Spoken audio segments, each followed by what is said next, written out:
السلام علیکم ورحمۃ اللہ.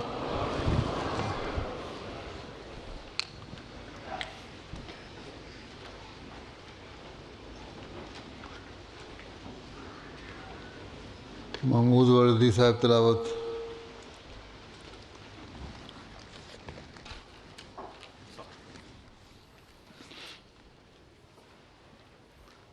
السلام علیکم ورحمۃ اللہ.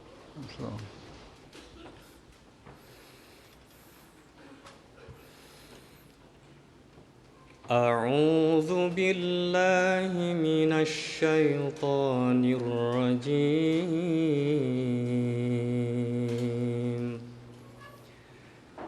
بسم اللہ الرحمن الرحیم.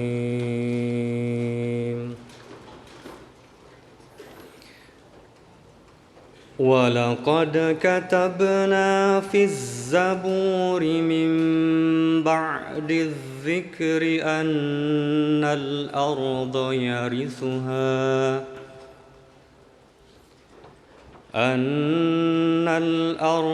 يَرِثُهَا عِبَادِيَ الصَّالِحُونَ.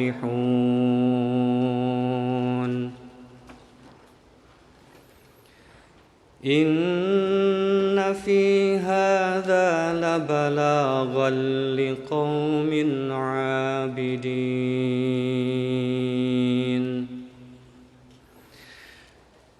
وَمَا أَرْسَلْنَاكَ إِلَّا رَحْمَةً لِلْعَالَمِينَ.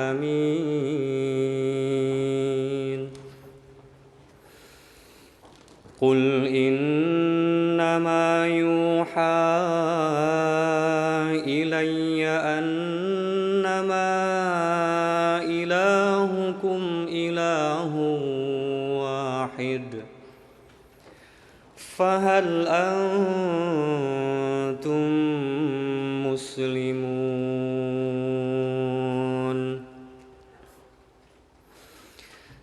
فَإِن تَوَلَّوْا فَقُلْ آذَنتُكُمْ عَلَىٰ سَوَاءٍ.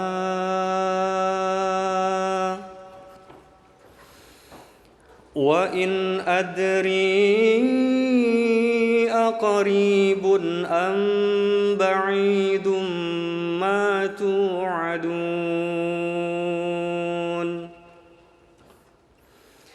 إِنَّهُ يَعْلَمُ الْجَهْرَ مِنَ الْقَوْلِ وَيَعْلَمُ مَا تَكْتُمُونَ.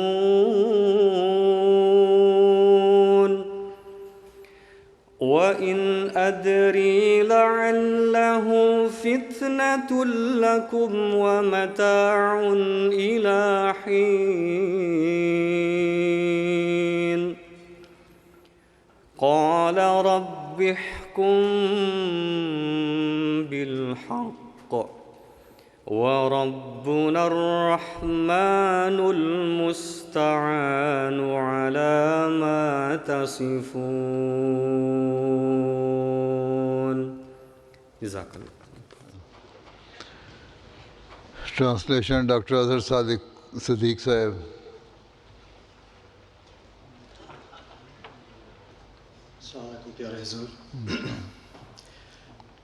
The verses just recited are from Surah Al-Anbiya, chapter 21 of the Holy Quran, verses 106 to 113. The translation reads as follows: I seek refuge with Allah from Satan the accursed. In the name of Allah, the Gracious, the Merciful. And already have we written in the book of David, after the exhortation, that my righteous servants shall inherit the land. Herein surely is a message for people who worship God. And we have sent thee not, but as a mercy for all peoples. Say, surely it has been revealed to me that your God is but one God. Will you then submit?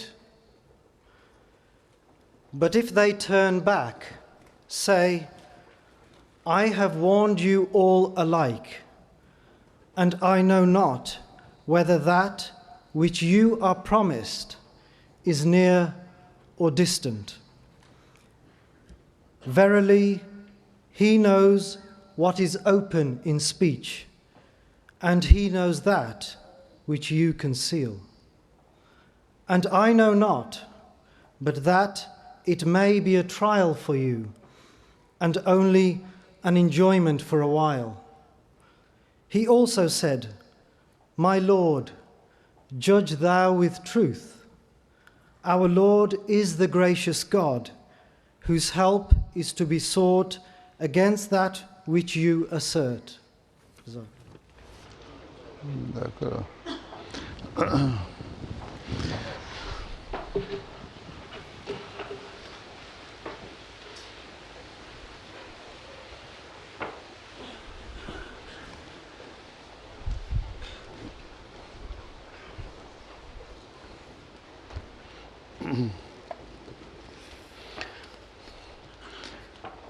اشہدو اللہ الہ الا اللہ وحدہ لا شریک لہ واشہد ان محمدا عبدہ ورسولہ اشہد اللہ الہ الا اللہ وحدہ لا شریک لہ واشہد ان محمدا عبدہ ورسولہ اشہد اللہ الہ الا اللہ وحدہ لا شریک لہ واشہد ان محمدا عبدہ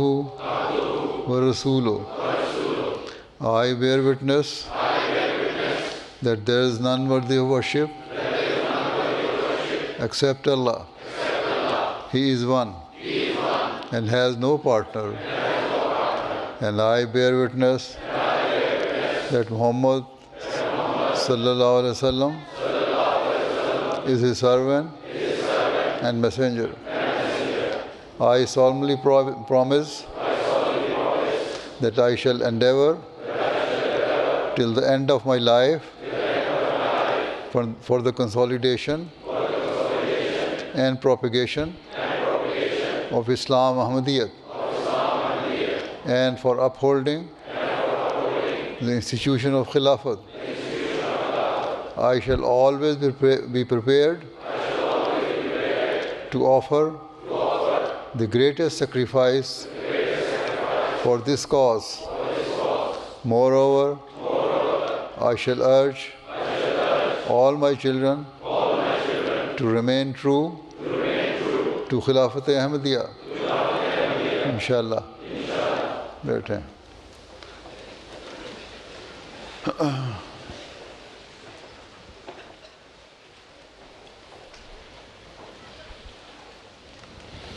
منیر عہدے صاحب قصیدہ.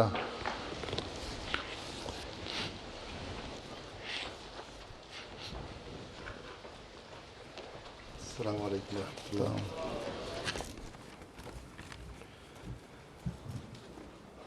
من قصيدة للمسيح الموعود عليه السلام في حمد الله تعالى والثناء عليه. Verses from a poem written by the promised Messiah عليه السلام in glorifying and thanking his Lord. بك الحول يا قيوم يا منبع الهدى فوفق لي أن أثني عليك وأحمدا تتوب على عبد يتوب تندما وتنجي غريقا في الضلالة مفسدا كبير المعاصي عند عفوك تافه فما لك في عبد ألم ترددا تحيط بكنه الكائنات وسرها وتعلم منهاج السوى ومحردا ونحن عبادك يا إلهي وملجئي نخر أمامك خشية وتعبدا فسبحان من خلق الخلائق كلها وجعل كشيء واحد متبددا غيور يبيد المجرمين بسخطه غفور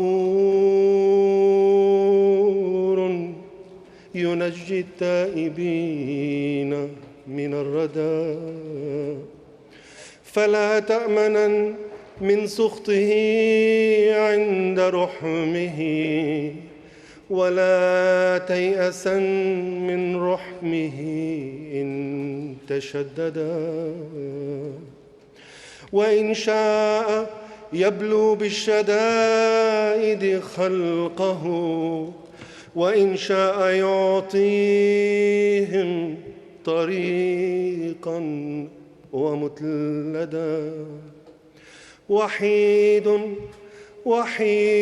فريد لا شريك لذاته قوي علي في الكمال توحدا ومن جاءه طوعا وصدقا فقد نجا وأدخل وردا ما كان ملبدا له الملك والملكوت والمجد كله وكل له ما لاح أو راح أو غدا بك الحول يا قيوم يا منبع الهدى فوفق لي أن أثني عليك وأحمدا.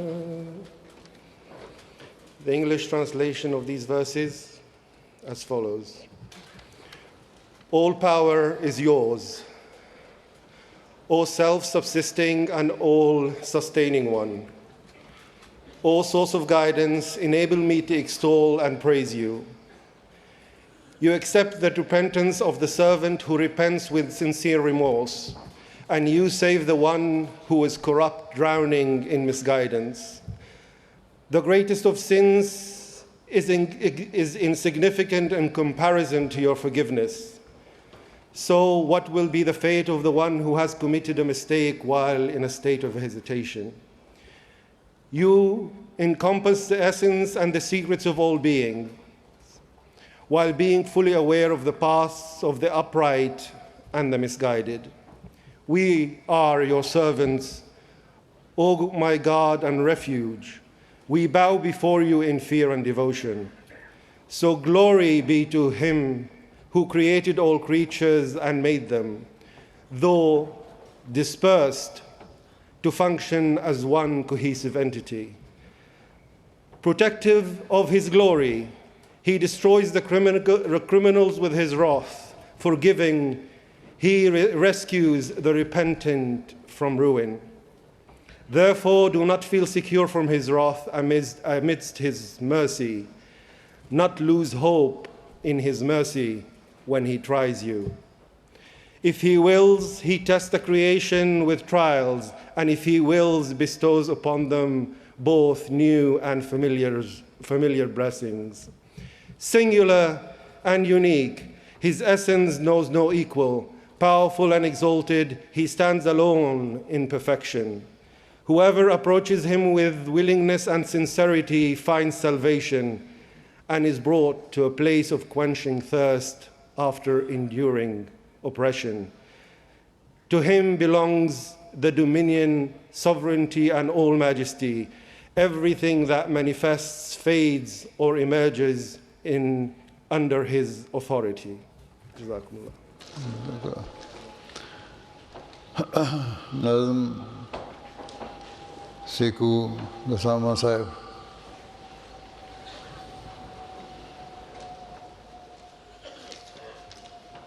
Assalamu alaikum warahmatullah. Pakisa Nanzum Kalam Sayyidina Hazrat Aqdas Masih Maud alayhi salatu wasalam. Logo suno ke zinda kuda wo kuda nahi. Logo suno ke zinda kuda wo kuda nahi. Jisme